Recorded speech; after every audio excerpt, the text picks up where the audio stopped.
సదాశివసమారంభాం శంకరాచార్యమధ్యమాం అస్మదాచార్యపర్యంతాం వందే గురుపరంపరాం. హరి ఓం శ్రీ గురుభ్యో నమః. హరి ఓం. ముందుగా 10వ అనువాకం చదువుదాం, తర్వాత దీని అర్థాన్ని స్వీకరిద్దాం. న కంచన వసతో ప్రత్యాచక్షీత తద్వ్రతం తస్మాద్యయా కయా చ విదయా బహ్వన్నం ప్రాప్నుయాత్. అరాధ్యస్మా అన్నమిత్యాచక్షతే ఏతద్వై ముఖతో ఓన్నగుం రాద్ధం. ముఖతోస్మా అన్నగుం రాధ్యతే ఏతద్వై మద్యతో ఓన్నగుం రాద్ధం. మద్యతోస్మా అన్నగుం రాధ్యతే ఏతద్వా అంతతో ఓన్నగుం రాద్ధం. అంతతోస్మా అన్నగుం రాధ్యతే ఏవం వేద క్షేమ ఇతి వాచి యోగక్షేమ ఇతి ప్రాణాపానయోః. కర్మేతి హస్తయోః గతిరితి పాదయోః విముక్తిరితి పాయో ఇతి మానుషీ సమాజ్ఞాః. అథ దైవీః తృప్తిరితి వృష్టౌ బలమితి విద్యుతి యశ ఇతి పశుషు జ్యోతిరితి నక్షత్రేషు ప్రజాతిరమృతమానంద ఇత్యుపస్థే. సర్వమిత్యాకాశే తత్ప్రతిష్ఠేత్యుపాసీత. ప్రతిష్ఠావాన్ భవతి తన్మహ ఇత్యుపాసీత. మహాన్ భవతి తన్మన ఇత్యుపాసీత.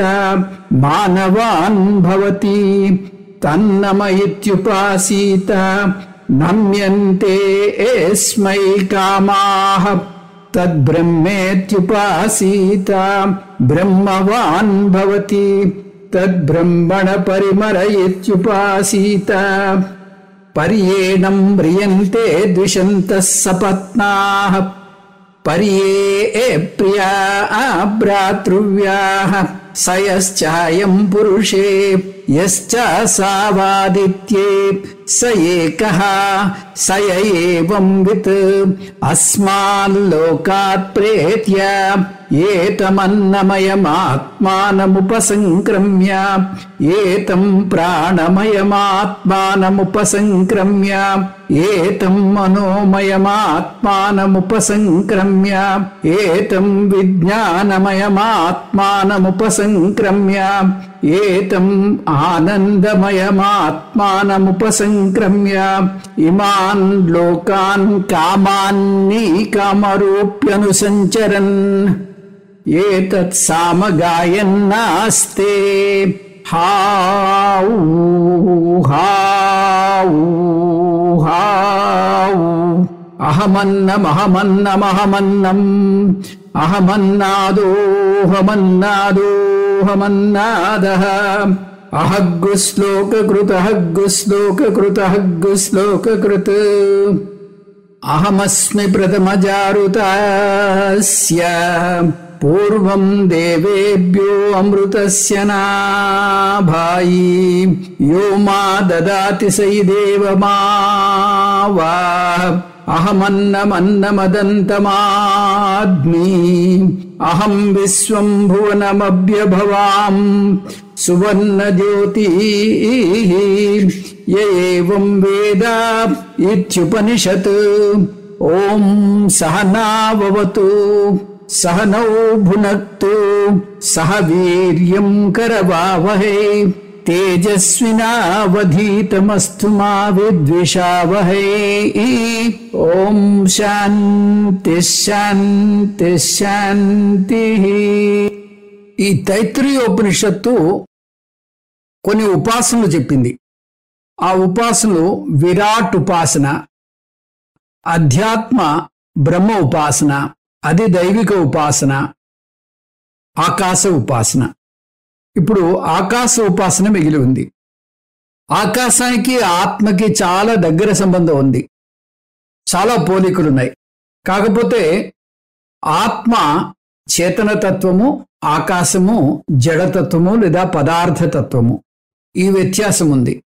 యథా సర్వగతం సౌష్మాత్ ఆకాశం నోపలిప్యతే సర్వత్రావస్థితో దేహే తదాత్మానోపలిప్యతే. అంతటా వ్యాపించున్నటువంటి ఆకాశం చాలా సూక్ష్మంగా ఉండడం వల్ల వాటి గుణదోషాలు ఆకాశానికి అంటవు. ఈ జగత్తులో ఉండేటటువంటి గుణదోషాలు ఆకాశానికి అంటవు. అలాగే అన్ని ప్రాణుల్లోనూ స్థితమై ఉన్న ఆత్మ నిర్గుణమవడం వల్ల ఆ జీవి యొక్క గుణదోషాలు ఆత్మకి అంటవు, ఆ ప్రాణి యొక్క గుణదోషాలు ఆత్మకు అంటవు. అంతేకాదు ఆకాశానికి బ్రహ్మకు చాలా దగ్గర సంబంధం ఉంది. సమాన లక్షణాలు ఉన్నాయి. అవి సూక్ష్మం, ప్రత్యక్ష అగోచరం, అసంగం, అఖండం, ఏకం, సర్వగతం, సర్వాధారం, ఇంకా చాలా ఉన్నాయి. ఇవి చాలు. అందువల్ల ఆకాశ ఉపాసన చేయడం నేర్చుకుంటే మన బుద్ధి పదునుగా సూక్ష్మంగా తయారై సూక్ష్మాతి సూక్ష్మమైనటువంటి ఆత్మను అర్థం చేసుకోవడానికి సిద్ధమవుతుంది. అందువల్ల ఆకాశ ఉపాసన గురించి ఇప్పుడు వివరంగా చెప్పుకొస్తోంది ఉపనిషత్తు.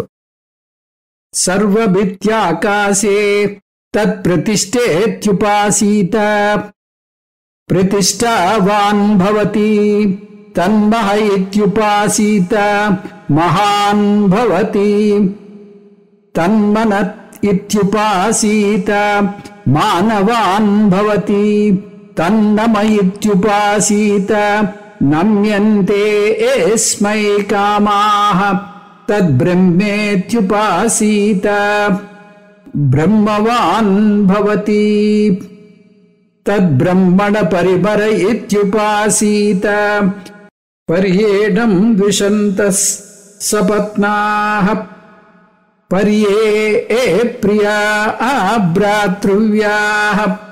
ఇప్పుడు ఆకాశ ఉపాసన గురించి చూద్దాం. ఆకాశంలో ఉండేటటువంటి ఈ మహిమను తీసుకుని దాని మీద ఉపాసన చేస్తాం. అలా చేయడం వల్ల కంటికి కనబడినటువంటి ప్రమేయం కాని ఆకాశాన్ని ప్రమేయంగా ఉపాసన చేయడం నేర్చుకుంటాం. తత్ ప్రతిష్ఠ ఇది ఉపాసీత. ప్రతిష్ఠ అంటే ఆధారం. శంకర భగవత్పాదులు ఇక్కడ ఒక విషయాన్ని గ్రహించాలి అంటున్నారు. ఇక్కడ ఆకాశం అంటే జడమైన ఆకాశంగా కాకుండా ఆకాశ దేవతగా భావించాలి అంటున్నారు. విష్ణు సహస్రనామంలో విశ్వాధారం గగన సదృశం అని చూస్తాం. విశ్వానికి ఆధారంగా ఉపాసన చేయాలి. ఈ విశ్వాన్నంతటినీ తనలో ఇముడ్చుకున్నది ఆకాశం, ఆకాశ దేవత. కాబట్టి ఆ దేవతని ఒక ప్రతిష్టగా, ఒక ఆధారంగా, విశ్వానికంతటికీ ఆధారంగా ఊహించుకుని మనం ఉపాసన చేయాలి. అలా చేస్తే ఏమవుతుంది? ప్రతిష్ఠావాన్ భవతి. ప్రతిష్ఠ మీద అంటే ఆధారం మీద ఎవరైతే ఉపాసన చేస్తారో ఆ ఉపాసకుడు కూడా అందరికీ ఆధారం అవుతాడు. నిజానికి మనం శారీరకంగా, ఆర్థికంగా, మానసికంగా బలంగా ఉన్ననాళ్ళు ఆధారం గురించి అసలు ఆలోచించం. వయస్సు పెరిగిన కొద్దీ క్రమేపీ బలహీనత కనిపిస్తూ ఉంటుంది. ఆధారం కోసం వెతుకుతూ ఉంటాం. పిల్లలు మన మీద అపారంగా ప్రేమ ఉన్నా వారెక్కడో దూరదేశాల్లో ఉంటే మనకు అవసరానికి రాగలరో లేదో అనే చింత ఒకటి మన్ని తరచూ బాధిస్తూ ఉంటుంది. ఈ ఉపాసన చేస్తే మనకు అవసరమైనటువంటి ఆశ్రయం దొరుకుతుంది. ఏమిటా నమ్మకం అంటే కృష్ణ పరమాత్మే ఇచ్చాడు ఆ హామీ. అనన్యాశ్చింతయంతో మాం ఏ జనాః పర్యుపాసతే తేషాం నిత్యాభియుక్తానాం యోగక్షేమం వహామ్యహం. ఎవరైతే నన్ను నిరంతరం అనన్య భక్తితో ప్రార్థన చేస్తారో వారి యోగక్షేమాన్ని నేనే చూస్తాను అని పరమాత్ముడు అభయాన్నిచ్చాడు. తన్మహ ఇత్యుపాసీత. తత్ మహ అంటే ఆ ఆకాశ దేవత చాలా మహత్తుతో ఉంది ఈ ఆకాశంలో మహత్ రూపంలో ఉన్నటువంటి ఆ బ్రహ్మను ఉపాసించాలి. మహాన్ భవతి, ఈ ఉపాసకుడు కూడా చాలా మహాన్ అంటే చాలా గొప్పవాడవుతాడు. తన్మన ఇత్యుపాసీత, తత్ ప్లస్ మనః అంటే ఇక్కడ మనః అంటే బుద్ధి, మనుతే అనేన ఇతి మనః. ఆకాశంలో మనస్సు రూపంలో ఉన్నటువంటి బ్రహ్మను ఉపాసించాలి. దానికి ఫలమేమిటి? మానవాన్ భవతి, ఈ ఉపాసకుడు గొప్ప మేధావి అవుతాడు. తన్నమయిత్యుపాసీత, తత్ ప్లస్ నమః. ఆకాశంలో నమస్కార రూపంలో ఉన్నటువంటి బ్రహ్మను ఉపాసించాలి. నమ్యంతే ఎస్మై కామాః, అస్మై కామాః నమ్యంతే, అతని కోరికలన్నీ ఆ ఉపాసకునికి దాసోహం ఉంటాయి. అతను కోరకుండానే అతని చెంతకు వచ్చి అతనికి సేవలు చేస్తాయి. ఇక్కడ కామాహ అంటే కోరిన వస్తువులు. అతను ఆకాశంలో ఆ నమస్కార రూపంలో ఉన్నటువంటి ఆ బ్రహ్మను ఉపాసిస్తే కోరికలన్నీ వెతుక్కుంటూ వస్తాయి. అంటే అతని కోరికలన్నీ కూడా తీరతాయి అని దీని అర్థం. తద్బ్రహ్మేత్యుపాసీత బ్రహ్మవాన్ భవతి. ఆకాశంలో ఆకాశ తత్వాన్ని నిర్గుణ పరబ్రహ్మగా ఉపాసించాలి. ఈ ఉపాసకుడు కూడా బ్రహ్మవాన్ భవతి, అనంతమవుతాడు. అంటే శారీరకంగా కాదు, అతని కీర్తి ప్రతిష్టలు, అతని సంపద, అతని కుటుంబం అన్ని అపారంగా ఉంటాయి. ఆ వైదిక జీవనంలో పెద్ద కుటుంబం ఉండడం కూడా గొప్పగా భావించేవారు. వైదిక జీవన విధానంలో గొప్ప కుటుంబం ఉండడం కూడా శ్రేష్టమైనది, గొప్పదిగా భావించేవారు. ఆ విధంగా అతని కీర్తి ప్రతిష్టలు అనంతంగా ఉంటాయి, చిరకాలం నిలుస్తాయి. తద్బ్రహ్మణ పరిమర ఇత్యుపాసీత, తద్బ్రహ్మణ, ప్రతి ఉపాసనలోనూ తత అంటే ఆకాశతత్వం, పరిమరః అంటే నాశకారణం, పరితః సర్వం రియంతే అనేన ఇతి పరిమరః. ఆకాశతత్వంలో నాశకారణంగా లయకారకంగా ఉన్నటువంటి బ్రహ్మను ఉపాసించాలి. ఎందుకంటే ప్రళయంలో అన్ని చివరికి ఆకాశంలో లయమవుతాయి. సృష్టి జరిగేటప్పుడు ఆకాశం నుంచి అన్నీ ఉద్భవిస్తాయి. ఏతస్మాద్ ఆత్మన ఆకాశ సంభూతః, ఆకాశాద్వాయు, వాయోరగ్ని, అగ్నిరాపః, అద్భ్య పృథివీ అంటూ చెప్పాం. ఆకాశం నుంచి వాయువు, వాయువు నుంచి అగ్ని, అగ్ని నుంచి జలం, జలం నుంచి పృథ్వీ వస్తే ప్రళయంలో ఇవన్నీ వెనక నుంచి లయమవుతూ వస్తాయి. అంటే పృథివీ జలంలోను, జలం అగ్నిలోను, అగ్ని వాయువులోను, వాయువు ఆకాశంలోనూ లయమవుతాయి. అంటే అన్ని చివరకు ఆకాశంలో లయమవుతాయన్నమాట. ఆకాశతత్వంలో ఉన్న ఈ సంహార శక్తి మీద ఉపాసన చేస్తే ఈ ఉపాసకునికి శత్రువులంటూ ఉండరు అంటోంది ఉపనిషత్తు. ఉపనిషత్తు శత్రువుల్ని 2 తెగల కింద విభజిస్తోంది. మిమ్మల్ని ద్వేషించేవారు, మీరు ద్వేషించేవారు. అంటే కొంతమందికి మీ మీద ద్వేషం, మరికొంతమంది మీద మీకు ద్వేషం. ఈ విధంగా ఉంటుంది పరిస్థితి. ద్విషంత సపత్నాః, సపత్నాః అంటే శత్రువులు, ద్విషంత అంటే మిమ్మల్ని ద్వేషించేవారు. అప్రియా భ్రాతృవ్యాః అంటే శత్రువులు, అప్రియ అంటే మీరు ద్వేషించేవారు. భ్రాతృవ్య అంటే శత్రువులు, అప్రియ అంటే మీరు ద్వేషించేవారు. ఒక మాటలో చెప్పాలంటే శత్రువులందరూ. పరిమ్రియంతే అంటే మరణిస్తారు, నశిస్తారు. ఉపనిషత్తు ఇలా శత్రువులందరూ నశిస్తారని చెబుతుంటే దాన్ని మీరు అంత తేలిగ్గా స్వీకరించలేరు. ఎందుకు? మీరు కొంతమందిని ద్వేషించవచ్చు, అంత మాత్రాన్ని వారి నాశనం కోరుకోరు, వారు మరణించాలని కోరుకోరు. అందుకని ఇక్కడ కంగారు పడవలసినటువంటి విషయం కాదు ఇది. నాశనం అనే పదాన్ని అక్షరాలా తీసుకోకూడదు. అంటే వాళ్ళలో ఉండేటటువంటి ఆ శత్రుత్వం నాశనం అయిపోతుంది.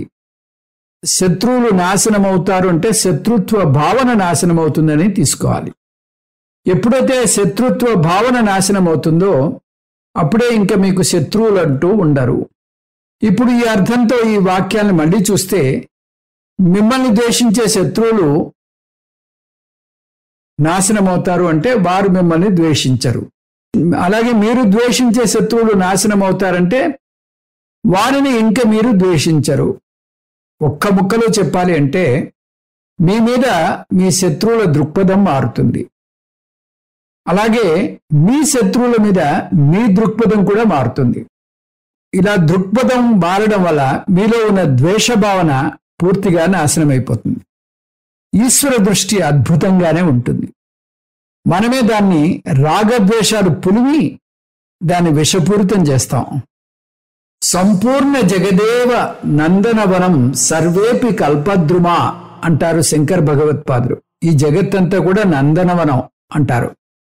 అద్వేష్ట సర్వభూతానం మైత్ర కరుణయేవచ. నా భక్తుడు ఏ ప్రాణి మీద ద్వేషభావం లేనివాడు, అన్నిటి మీద అవ్యాజమైన ప్రేమ కరుణ కలవాడు అంటూ కృష్ణ పరమాత్ముడు చెప్పాడు. ఇంకా మూడవ ఉపాసన ఆకాశ ఉపాసన. ఇది పూర్తయింది. దాని ఫలం ఉపనిషత్తు చెప్పినా కూడా మళ్ళీ మరొకసారి పునర్విమర్శ చేద్దాం. ఈ ఉపాసనలన్నిటికీ కూడా ఆలంబన ఆకాశం.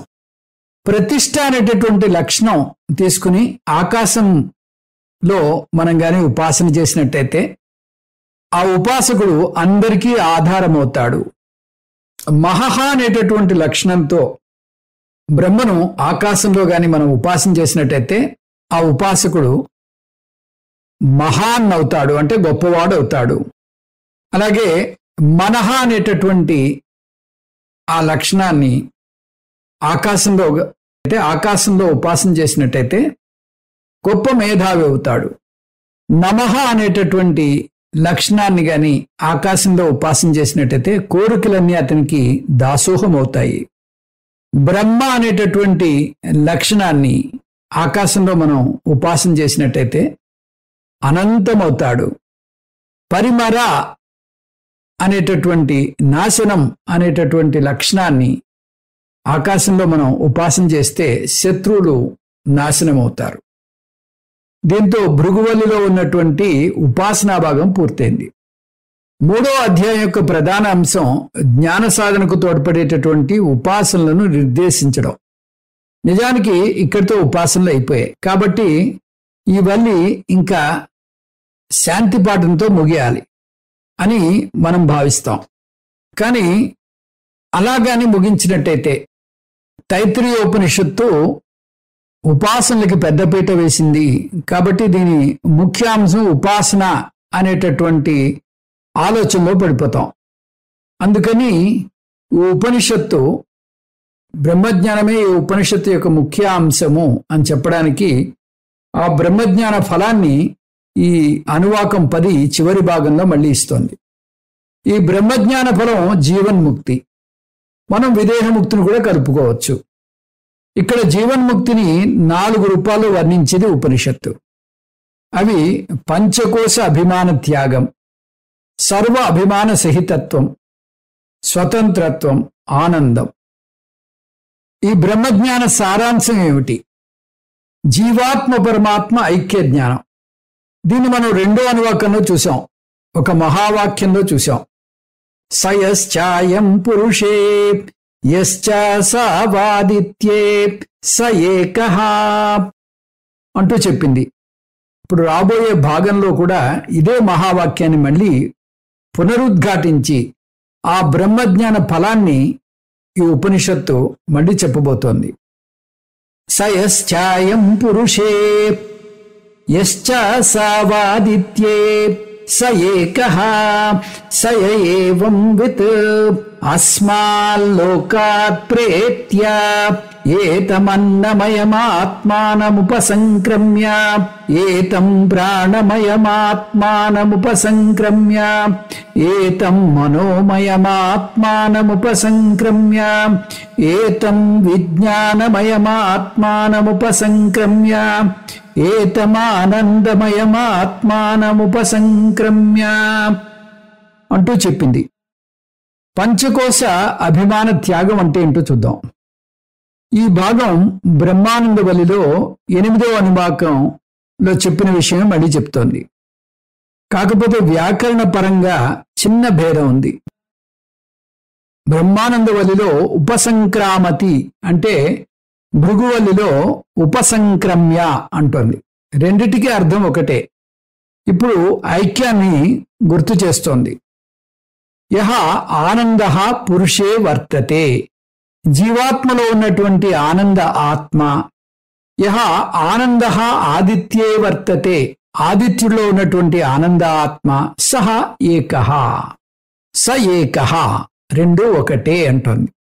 ఆదిత్యుడు అంటే అసలు సూర్యుడు, కానీ ఇక్కడ మనం సమష్టి లేదా ఈశ్వరునిగా తీసుకోవాలి. అంటే జీవాత్మ పరమాత్మల ఐక్యం గురించి చెప్పేటప్పుడు సాధారణంగా చైతన్యపరంగా వాటి ఐక్యం గురించి బోధిస్తూ ఉంటుంది ఉపనిషత్తు. చైతన్య స్వరూప దృష్ట్యా ఐక్యం. ఇక్కడ ఐక్యాన్ని ఆనందపరంగా చూస్తున్నాం. ఆనంద స్వరూప దృష్ట్యా ఐక్యం.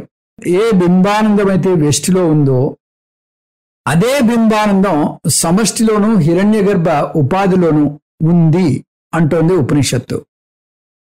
మనకి కనిపించేటటువంటి భేదాలు అవి ప్రతిబింబ ఆనందంలో ఉన్న భేదాలు మాత్రమే. ఎందుకంటే ప్రతిబింబం దాన్ని ప్రతిబింబించే మాధ్యమాన్ని బట్టి ఉంటుంది. మాధ్యమం స్థాయిని బట్టి ఆనంద స్థాయి కూడా మారుతూ ఉంటుంది.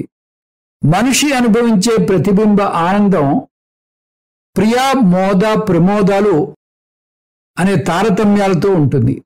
అలాగే ఉపాధిని బట్టి కూడా ప్రతిబింబ ఆనందం యొక్క స్థాయి మారుతూ ఉంటుంది. అందువల్ల మనుష్య గంధర్వ ఆనందం కన్నా దేవ గంధర్వ ఆనందం 100 రెట్లు ఎక్కువని మనకి ఆనంద మీమాంసలో వచ్చింది. బింబానందంలో అటువంటి స్థాయి భేదాలు ఉండవు.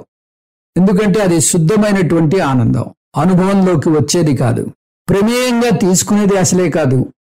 అది చైతన్యం యొక్క స్వరూపం. ఆ ఆనందం అందరిలోనూ ఒకటే. చైతన్యం ఎలాగైతే అన్నింట్లోనూ సమానంగా ఉందో అదేవిధంగా చైతన్యం యొక్క స్వరూపమైన ఆనందం కూడా అందరిలోనూ ఒకటే. సయ ఏవం విత్, నేను ప్రతిబింబ ఆనందాన్ని కాను, నేను బింబానందాన్ని. ప్రతిబింబ ఆనందం ప్రతిబింబ మాధ్యమంలో ఏర్పడిన నా యొక్క ప్రతిబింబమే అని ఎవరైతే తెలుసుకుంటారో అస్మాల్లోకాత్ ప్రేత్య, ఈ బాహ్య ప్రపంచం మీద అతనికున్న అభిమానాన్ని వదులుకుంటాడు ఈ సాధకుడు. నా వారు, నా ఇల్లు, నా ఆస్తి అని బాహ్య వస్తువులతో మమేకం చెందడాన్ని మమకారం అంటాం. ఈ జ్ఞానం పొందితే అతనికి ఈ మమకారం పోతుంది. ఎందుకంటే ఈ వస్తువులని తన స్థూల శరీరానికి చెందుతాయి గాని ఆత్మైన తనకు చెందవు అని తెలుసుకుంటాడు. అంటే బాహ్య ప్రపంచం అనాత్మని అర్థం చేసుకుంటాడు. కాబట్టి ఈ అభిమానం పూర్తిగా సమసిపోయింది. ఏతమన్నమయమాత్మానముపసంక్రమ్య, జ్ఞాని అభిమాన త్యాగాన్ని చేస్తాడు. అంటే తన స్థూల శరీరాన్ని నుంచి విడివడి మానసికంగా స్థూల శరీరమే తను అనుకునే పొరపాటు ఇంకా పడడు. నా శరీరం అనుకుంటే అహంకారం, నా వారు అనుకుంటే మమకారం. ఇప్పుడు అహంకారం పోయింది, మమకారం కూడా పోయింది. ఏతం ప్రాణమయమాత్మానముపసంక్రమ్య, క్రమంగా ఒక కోశం నుంచి ఇంకో కోశానికి వచ్చి దాని నుంచి కూడా విడిపడుతున్నాడు. అన్నమయం నుంచి విడిపడి ప్రాణమయానికి వచ్చి దాని నుంచి కూడా విడిపడ్డాడు. అది కూడా నేను కాదు అని తెలుసుకున్నాడు. ఏతం మనోమయమాత్మానముపసంక్రమ్య, అలాగే ప్రాణమయం నుంచి విడివడి మనోమయానికి వచ్చి ముందు మనోమయమే ఆత్మ అనుకుని తర్వాత దాని నుంచి కూడా బయటపడ్డాడు. ఏతం విజ్ఞానమయమాత్మానముపసంక్రమ్య, మనోమయాన్ని నుంచి విడివడి విజ్ఞానమయమే ఆత్మ అనుకుని తర్వాత దాని నుంచి కూడా బయటపడ్డాడు జ్ఞాని. అలా ఒక్కొక్క కోశాన్ని అనాత్మగా తోసిపుచ్చాడు జ్ఞాని. ఎప్పుడైతే ఒక్కొక్క కోశాన్ని అనాత్మని అర్థం చేసుకుంటాడో అక్కడ వరుసగా 5 అంశాలని అర్థం చేసుకుంటాడని మనం తెలుసుకోవాలి. అవి అనాత్మ నిశ్చయం, కార్యత్వ నిశ్చయం, నామరూపత్వ నిశ్చయం, మిథ్యాత్వ నిశ్చయం, ప్రవిలాపనం. ఇవన్నీ మనం బ్రహ్మానందవల్లిలో చూసాం. ఇక్కడ అవి మళ్ళీ మరొక్కసారి గుర్తు తెచ్చుకోవాలి. మయట్ అని మనం వాడినట్టయితే మార్పులకు లోనైంది అని అర్థం. మయట్ వికారార్థి అని చెప్పుకున్నాం. కానీ నేను నిర్వికార ఆత్మను, సవికార అనాత్మను కాను అని జ్ఞాని అర్థం చేసుకుంటాడు. ఏతమా ఆనందమయమా ఆత్మానముపసంక్రమ్య. మళ్ళీ అదే పద్ధతి. విజ్ఞానమయ కోశ నుంచి విడివడి ఆనందమయమే ఆత్మ అని తెలుసుకుని తర్వాత దాని నుంచి కూడా విడిపడ్డాడు. ఈ భృగువల్లిలో కూడా భృగువు పంచకోశ వివేకం చేశాడని చూశాం. అతను ఈ 5వ కోశాన్ని వదిలివేసి సరాసరి ఆత్మకు వచ్చేశాడు. ఎందుకంటే పద్ధతి తెలిస్తే చాలు. ఆనందమయం అంటే ప్రతిబింబ ఆనందం లేదా అనాత్మ ఆనందం. అది ఎంత గొప్ప ఆనందమైనా కూడా అది కూడా అనుభవంలోకి వచ్చేదే. అంటే దానికి కూడా రాకపోకలు ఉంటాయి. కాబట్టి అది ఆత్మానందం కాదు.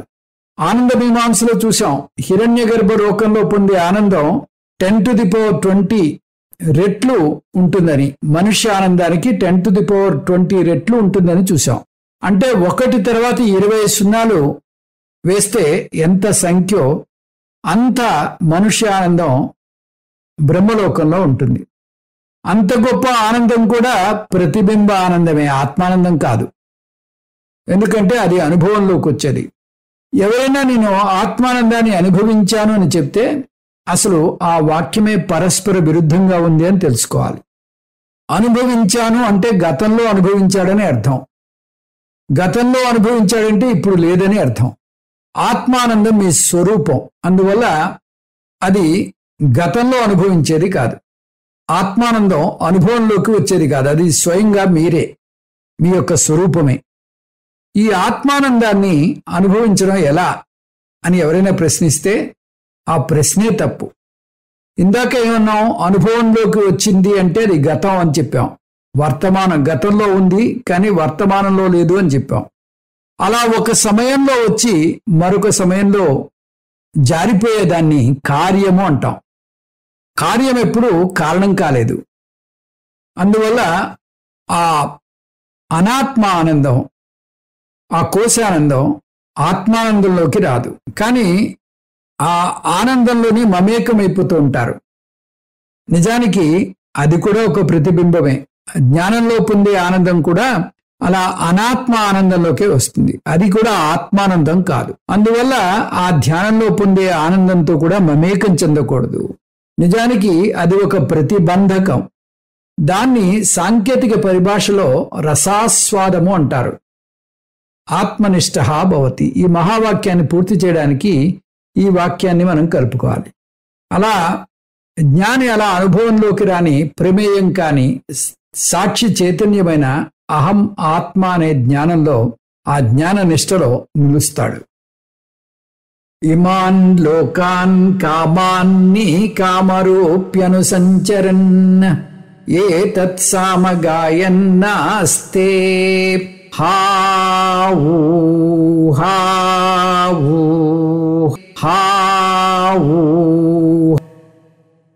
అహమన్నమహమన్నమహమన్నం అహమన్నాదోహమన్నాదోహమన్నాదః అహగ్గుశ్లోకకృత్ అహగ్గుశ్లోకకృత్ అహగ్గుశ్లోకకృత్ అహమస్మి ప్రథమజారుతాస్య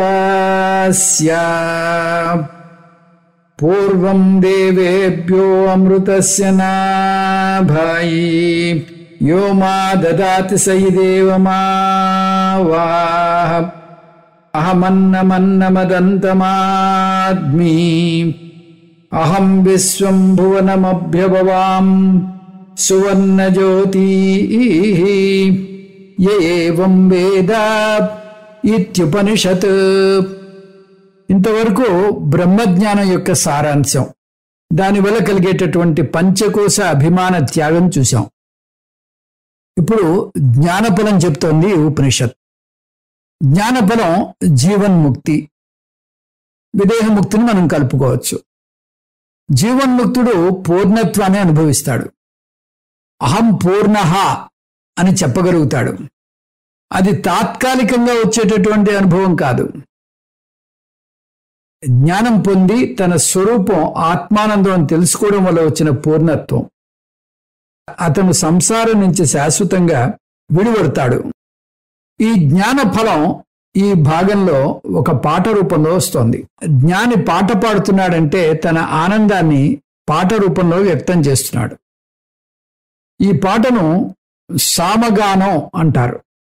సామగానం ప్రత్యేకంగా ఉంటుంది.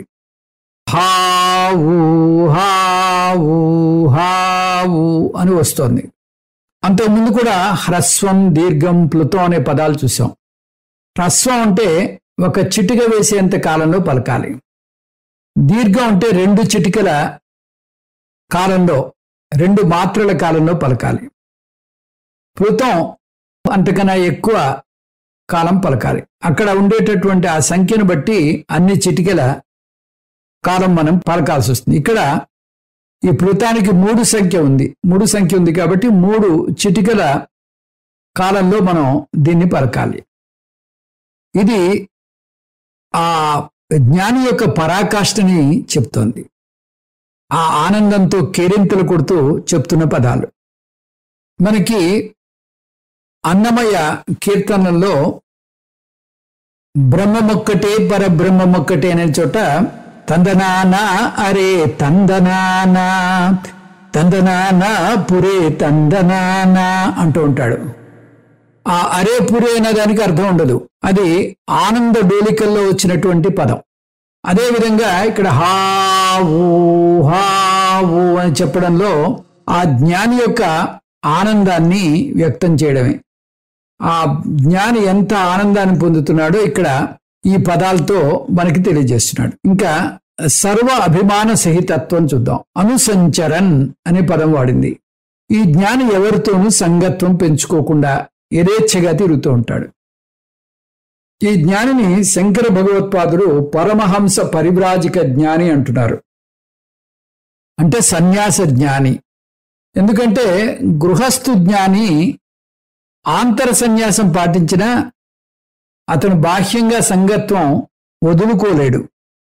కాబట్టి ఇక్కడ సన్యాసిని గురించి ఈ ఉపనిషత్తు చెప్తోంది. స్వతంత్రత్వం ఇది 3వ లాభం. స్వతంత్రత్వం అనే లాభం గురించి చూద్దాం.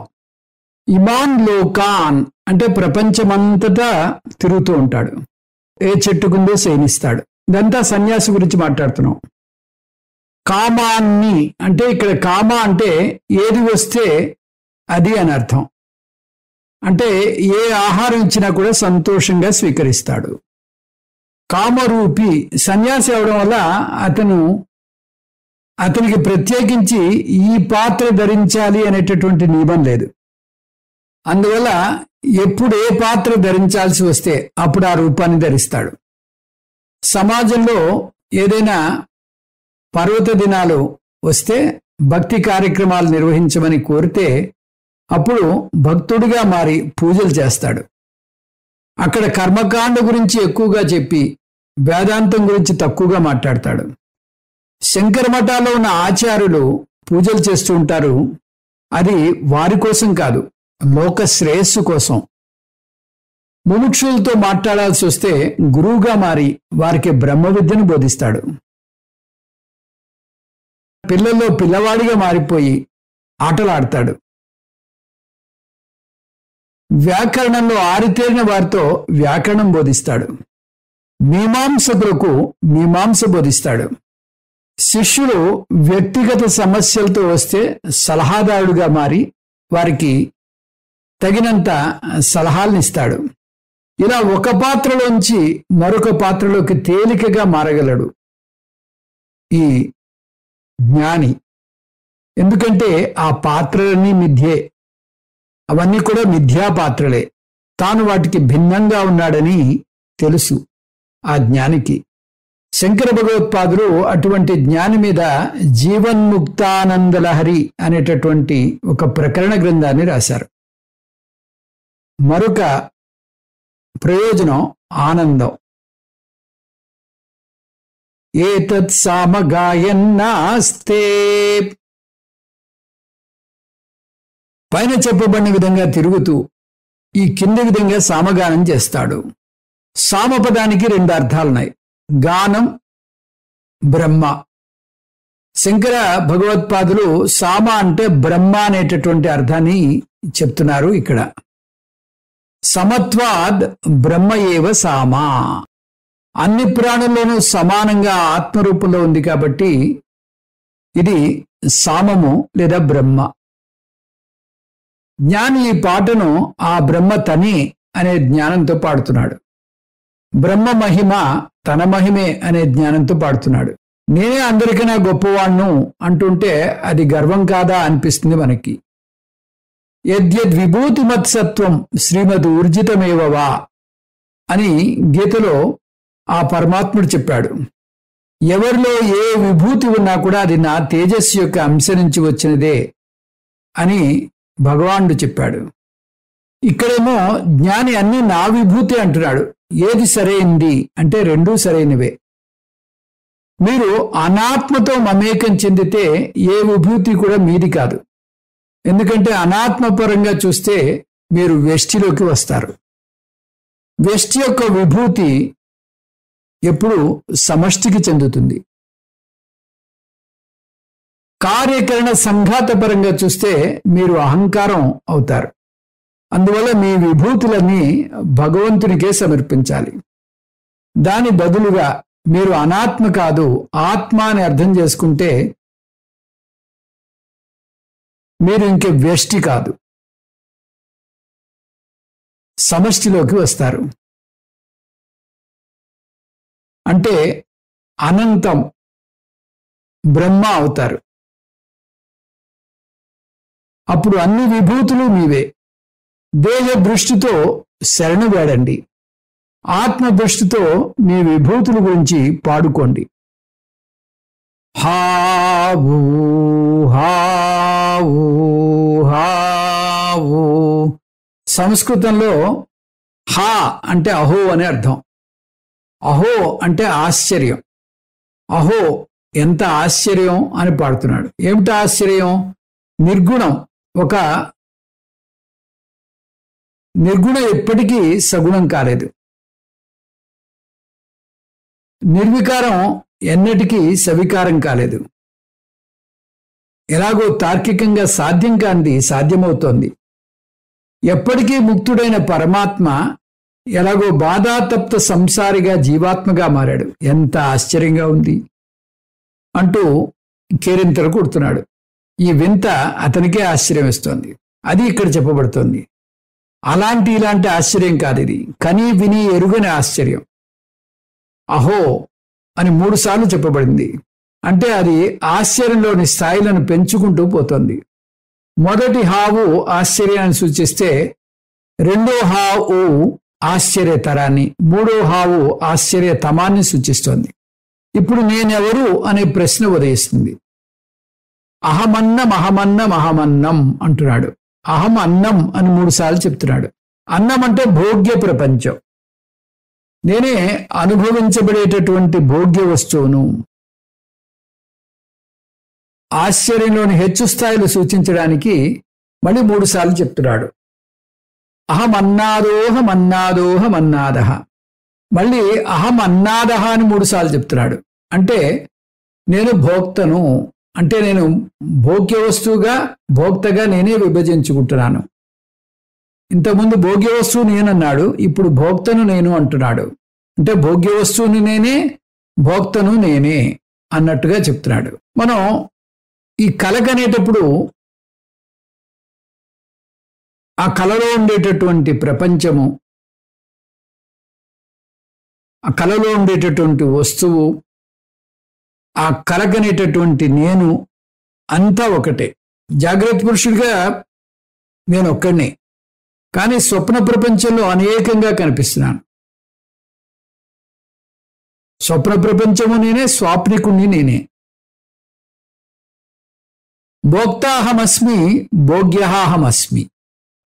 అహం అన్నాదం పదం ఆశ్చర్యంలోని హెచ్చు స్థాయిని సూచించడానికి 3 సార్లు చెప్పబడింది.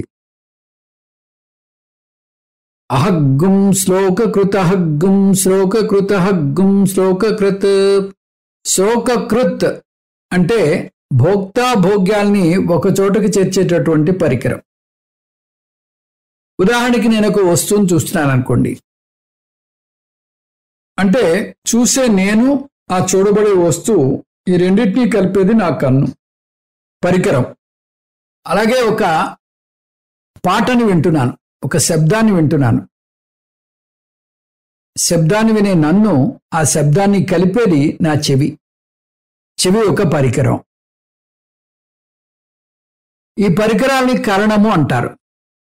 జ్ఞాని నేనే కర్త, నేనే కర్మ, నేనే కరణం అంటున్నాడు, నేనే పరికరాన్ని అంటున్నాడు. ఈ మూడు వాక్యాల్ని కలిపితే నేనే త్రిపుటిని అంటున్నాడు. అంటే అఖండ నిర్వికల్ప అహమస్మి. అటువంటి నిర్వికల్పమైనటువంటి నేను సవికల్పమైనటువంటి ప్రపంచంగా కనిపిస్తున్నాను. ఎంత ఆశ్చర్యంగా ఉందో చూడండి. అహమస్మి ప్రథమజా, మొట్టమొదటి పుట్టింది నేనే. సదేవ సౌమ్య ఇదమగ్రే ఆసీత, సత్తే పుట్టింది కాబట్టి నేను చైతన్య తత్వాన్ని, కాబట్టి ఆ సద్రూపుని, కాబట్టి నేనే ముందు పుట్టాను అంటున్నాడు. బ్రహ్మ దేవానాం ప్రథమ సంబభూవ అంటుంది ముండకోపనిషత్తు.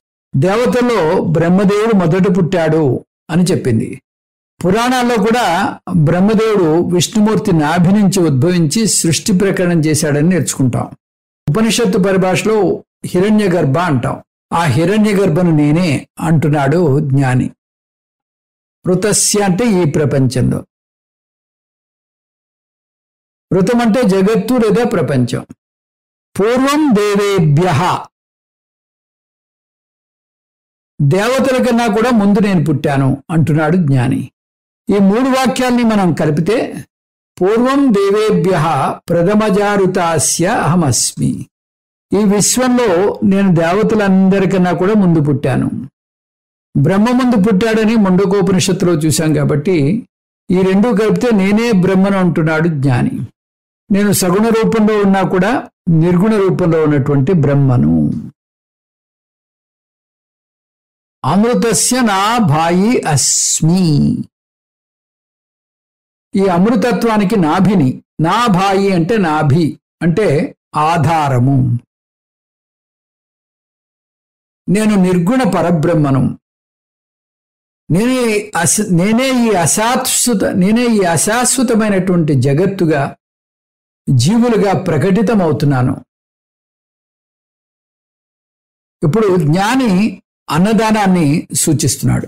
ఇప్పుడు జ్ఞాని అన్నదానాన్ని స్తుతిస్తున్నాడు. భృగువల్లిలో ప్రత్యేకించి అన్నదానం యొక్క గొప్పదనాన్ని చూస్తాం. ఇక్కడ ఒక ప్రత్యేకమైనటువంటి భావన మనకు కనిపిస్తుంది. అన్నాన్ని దానం చేయడం ద్వారా అన్నాన్ని వర్ధిల్లజేస్తున్నాడు అంటోంది. అన్నాన్ని దానం చేయడం వల్ల అన్నాన్ని పెంపొందిస్తున్నాడు అంటోంది ఉపనిషత్తు. మామూలుగా మనం ఏమనుకుంటాం, దానం చేస్తే ఉన్నది తగ్గిపోతుంది, కరిగిపోతుంది అనేటటువంటి భావనలో ఉంటాం. మనం దాచుకోవాలంటే ఎవరికి ఏమీ దానం చేయకూడదు అనుకుంటాం. కానీ ఇక్కడ వేదాంతం మీరు దానం చేస్తే మీకు ఇంకా ఎక్కువ ఉన్నతి కలుగుతుంది, మీకు ఇంకా ఎక్కువ సంపద పెరుగుతుంది అంటోంది. మీ దగ్గర ఉన్నది మీరు ప్రపంచానికి ఇస్తే మీకు అవసరమైనప్పుడు ప్రపంచం మీకు తిరిగి ఇస్తుంది అని చెబుతోంది ఉపనిషత్. ఇప్పుడు మీరు అన్నం దానం చేస్తే మీకు ఆకలి వేసినప్పుడు ప్రపంచం మీకు ఆకలి తీరుస్తుంది అంటోంది ఉపనిషత్. అందువల్లనే మన పెద్దలు ఇస్తూ ఉంటే వస్తూ ఉంటుంది అంటారు. అదే భావన ఇక్కడ ఉపనిషత్తు కూడా చెప్తోంది. యోమా దదాతి సయిదేవ మావా అంటే ఇక్కడ మా అంటే అన్నం,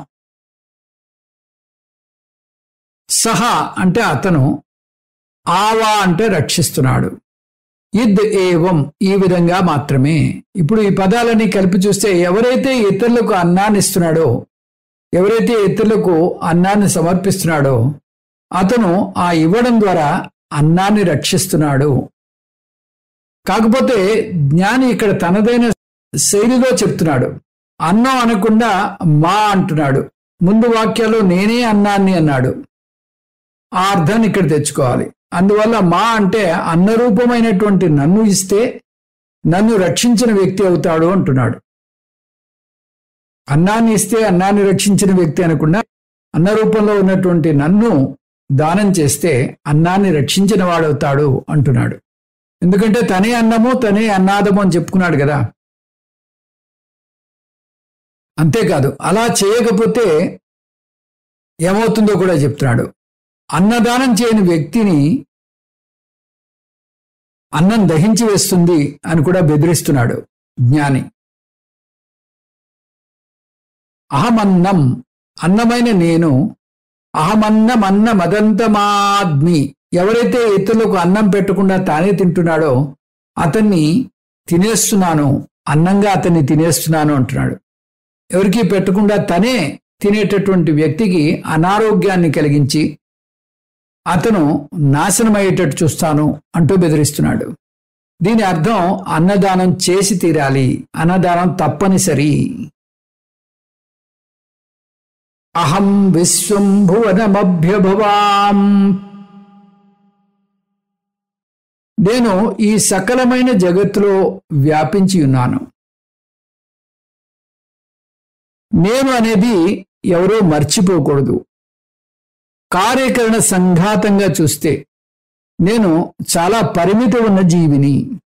ఈ శరీరమైన నేను సర్వవ్యాపకము అని చెప్తే ఒక అల నేను ఈ సముద్రమంతా వ్యాపించి ఉన్నానని చెప్పినట్టు అవుతుంది. అది ఎప్పుడు సబబు. అలా తనను అధిష్టానమైన నీరుగా అర్థం చేసుకున్నప్పుడు సాధ్యమవుతుంది.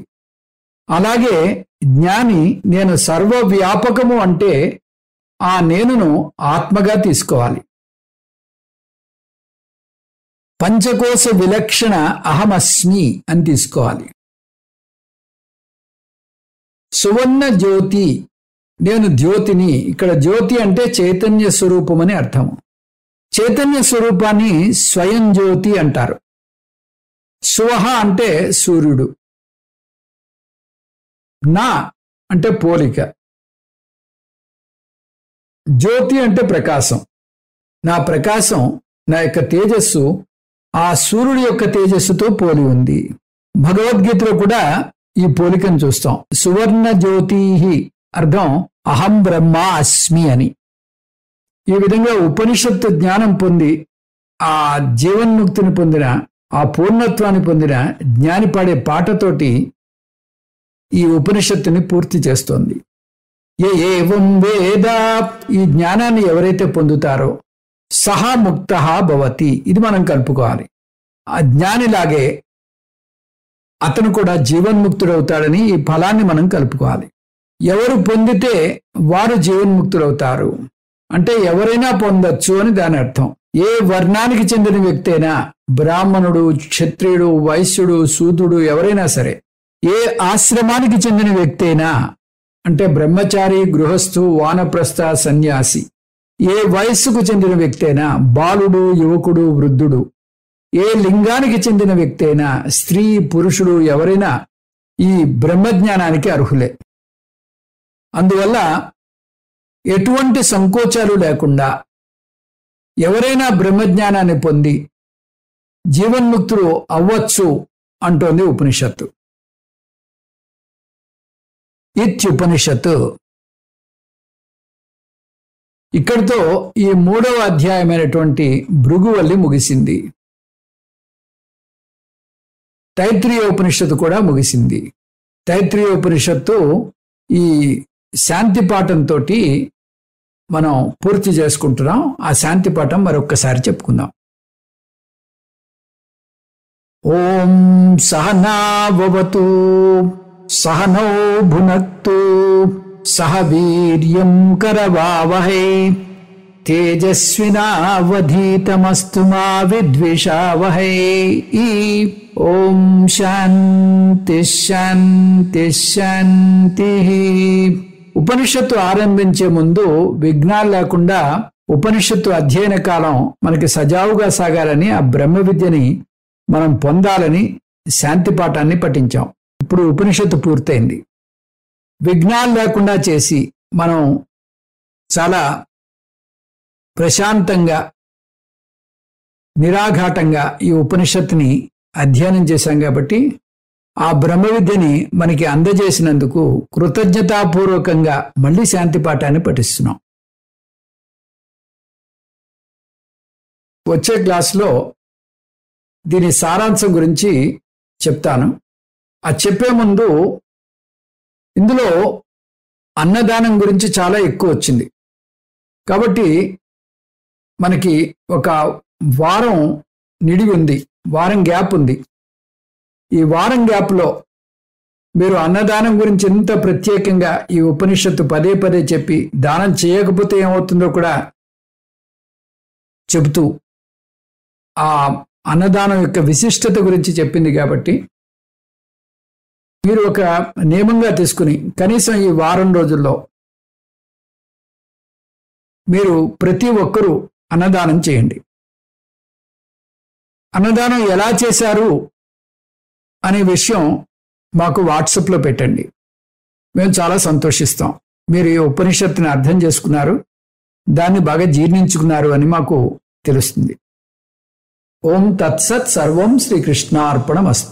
ఓం పూర్ణమదః పూర్ణమిదం పూర్ణాత్ పూర్ణముదచ్యతే పూర్ణస్య పూర్ణమాదాయ పూర్ణమేవావశిష్యతే.